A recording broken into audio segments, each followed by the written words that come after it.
अस्सलाम वालेकुम दोस्तों, मैं हूं आपका अपना दोस्त आकाश। आपके अपने चैनल परदेसी मुसाफिर इन इंग्लैंड में आपका वेलकम करता हूं।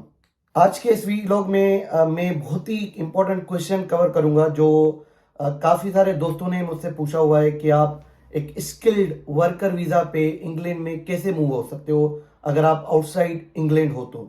जी, यूके मूव होने के लिए बहुत सारे वे वे आउट हैं। यहाँ पे आप स्टूडेंट वीज़ा पे आ सकते हो, आप इन्वेस्टर वीज़ा के ऊपर आ सकते हो, या आप स्किल्ड वीज़ा के ऊपर आ सकते हो। ठीक है, तो आज हम प्योरली फोकस करेंगे कि आप यूके या मोस्ट कॉमनली इंग्लैंड में आप स्किल्ड वर्कर वीज़ा के थ्रू कैसे एंट्री ले सकते हो। जी दोस्तों, ये स्किल वर्कर वीज़ा बहुत ही अरसे से इन प्लेस है, जिसके through UK government skilled workers को पूरे ग्लोब से यूके में लेके आती है।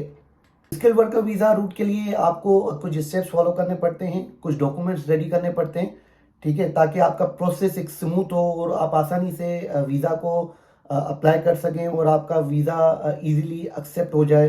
तो यूके की गवर्नमेंट ने बड़ी ही एक प्रॉपर वे में इसको अपनी वेबसाइट के ऊपर भी लिखा हुआ है। मैं अपनी डिस्क्रिप्शन में वेबसाइट का लिंक आपको ज़रूर वहाँ पे दूंगा। ठीक है, तो आप उसके थ्रू भी जा सकते हो, लेकिन मैं वर्बली भी आपको एक्सप्लेन करूंगा कि पूरा प्रोसीजर क्या किस तरीके से होता है, डॉक्यूमेंट्स कौन से होते हैं जो रिक्वायर्ड होते हैं, और आपके पास क्या क्या होना चाहिए और किस टाइम पीरियड के दौरान होना चाहिए, ताकि आपका जो प्रोसेस है एप्लीकेशन का skill worker visa in UK वो एक इजी और स्मूथ जर्नी रहे। जी दोस्तों, जैसे कि नाम से ही क्लियर है, जो ना इसमें कुछ स्किल लोगों को गवर्नमेंट ऑफ यूके यूके बुलाना चाह रही है, ताकि वो यूके में जो उस पर्टिकुलर स्किल का गैप है उसको फुलफिल किया जा सके।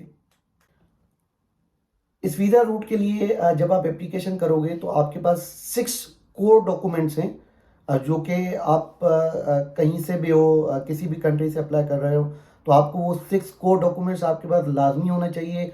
डॉक्यूमेंट्स कहूँगा या मैं इंफॉर्मेशन कहूँगा, वो आपके पास लाजमी होनी चाहिए। इसके अलावा कुछ और एडिशनल डॉक्यूमेंट्स भी हैं, वो कुछ स्पेसिफिक केसेस में फिर वो उनकी एप्लीकेशन होती है, वो फिर आपके पास होने चाहिए। तो सबसे पहले हम डिस्कस करेंगे 6 कोर डॉक्यूमेंट्स, कि वो कौन से 6 कोर डॉक्यूमेंट्स हैं जो आपके पास होने चाहिए ताकि आप स्किल वर्कर वीज़ा को अप्लाई कर सकें। जो सबसे पहला डॉक्यूमेंट रिक्वायर्ड होता है, जो मैं कहूँगा अगर की डॉक्यूमेंट में सबसे टॉप डॉक्यूमेंट, तो वो सर्टिफिकेट ऑफ स्पॉन्सरशिप नंबर होता है। और सर्टिफिकेट ऑफ स्पॉन्सरशिप इटसेल्फ वो डॉक्यूमेंट जो होता है, वो जो कि एम्प्लॉयर यूके का आपको देगा, वो सबसे पहला क्रिटिकल स्टेप है। जो अगर आप नंबरिंग दे दें तो उसको पहले नंबर पे वो आ रहा है कि आपको सर्टिफिकेट ऑफ स्पॉन्सरशिप नंबर चाहिए होगा, जो आपका एम्प्लॉयर आपको देगा। ठीक है, इसके अलावा जो सेकंड डॉक्यूमेंट रिक्वायर्ड है, उसमें आपको अपनी प्रूफ देना पड़ेगा आपकी नॉलेज ऑफ इंग्लिश के लिए। तो ये सेकंड रिक्वायरमेंट होगी कि आप proof of your knowledge of English, ताकि आपके पास प्रूफ हो और वो आप सबमिट कर सकें। नंबर पे जब आपके पास सर्टिफिकेट ऑफ स्पॉन्सरशिप आ जाएगा और आपके पास प्रूफ ऑफ इंग्लिश भी है, तो तीसरा जो इंपॉर्टेंट डॉक्यूमेंट है, आपका वैलिड पासपोर्ट होना चाहिए, जिसकी आपकी नेशनलिटी और आपका नाम इजीली आइडेंटिफाई हो सके। ठीक है, और इसके बाद जो चौथे नंबर पे रहेगा, फिर आपका जॉब टाइटल क्या है और आपकी एनुअल सैलरी क्या रहेगी, क्योंकि आपकी जॉब टाइटल और आपकी एनुअल सैलरी में वीज़ा एक्सेप्टेंस में उसका काफ़ी इंपॉर्टेंट रोल होता है।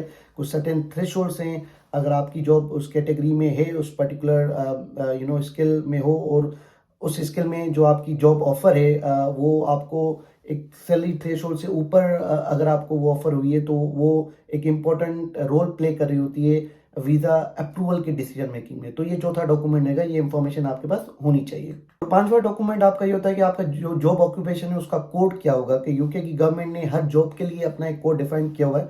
ठीक है, तो वो ये 4 एंड 5 इंटर रिलेटेड है। तो आपका जब टाइटल होगा, सैलरी होगा, तो आपके पास आपकी जो जॉब ऑक्यूपेशन है उसका कोड भी आपके पास होना चाहिए। ठीक है, और आखिरी नंबर पे जो सर्टिफिकेट ऑफ स्पॉन्सरशिप लाइसेंस आपको होगा, कि आपका जो स्पॉन्सर जो आपको कर रहा है, तो उसका स्पॉन्सरशिप लाइसेंस क्या है। ठीक है, तो जो पहले हमने डिस्कस करा था नंबर 1 पे, वो सर्टिफिकेट ऑफ स्पॉन्सरशिप था, जिसमें वो आपके सर्टिफिकेट का नंबर होगा, और जो मैं लास्ट में डिस्कस कर रहा हूँ वो आपको एम्प्लॉयर अपना देगा। एम्प्लॉयर आपको उसकी कंफर्मेशन देगा कि उसका स्पॉन्सरशिप लाइसेंस नंबर क्या है।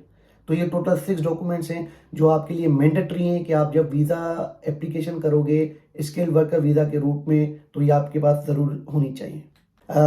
जैसे मैंने शुरू में आपको बताया कि ये क्रिटिकल डॉक्यूमेंट्स हैं, इसके अलावा भी आपके सर्कमस्टेंसेस के ऊपर डिपेंड करेगा कि आपको कुछ एडिशनल डॉक्यूमेंट्स चाहिए होंगे या नहीं चाहिए होंगे। ठीक है, तो अब वो डॉक्यूमेंट डिस्कस करते हैं और उनके सर्कमस्टेंसेस क्या होंगे वो हम बाद में डिस्कस करेंगे, लेकिन एक जनरल पॉइंट ऑफ व्यू देने के लिए आपको कुछ जो एडिशनल डॉक्यूमेंट्स चाहिए होंगे अगर आप उस केस में फॉल कर रहे हो तो वो फिर ये डॉक्यूमेंट्स है। सबसे पहले आपको प्रूफ ऑफ फंड्स देना पड़ता है। अगर आपका स्पॉन्सरशिप लेटर ये क्लियर नहीं करता कि आपको जो आपका स्पॉन्सर है वो आपके इनिशियल डेज में सपोर्ट करेगा, वो फंड्स प्रोवाइड करेगा, तो अगर वो नहीं है तो डेफिनेटली आपको प्रूफ ऑफ फंड्स दिखाना पड़ेगा। वो कितने फंड्स होते हैं वो लाजमी हम अपने नेक्स्ट एपिसोड में ज़रूर उसको डिस्कस करेंगे। फिर एक इम्पोर्टेंट डॉक्यूमेंट होता है, क्योंकि अगर आप सिंगल हो तो ये आपको फिर नहीं चाहिए होगा, लेकिन अगर आप वीज़ा अप्लाई कर रहे हो और आपके साथ कोई डिपेंडेंट है, डिपेंडेंट मेनली मैं ये कहूँगा कि आप अगर अपनी वाइफ के साथ आ रहे हो या आप अपने चाइल्ड या चिल्ड्रन को अपने साथ लेके आना चाह रहे हो तो फिर उस केस में आपको प्रूफ ऑफ योर रिलेशनशिप भी देना पड़ेगा। तो ये आपके स्पेसिफिक सर्कमस्टेंस के ऊपर डिपेंड कर रहा है। तो अगर आप सिंगल नहीं हो, आप फैमिली के साथ मूव होना चाह रहे हो तो आपको ये एडिशनल डॉक्यूमेंट देना पड़ेगा। फिर जो तीसरे नंबर पे डॉक्यूमेंट आ रहा होता है वो होता है टीबी टेस्ट।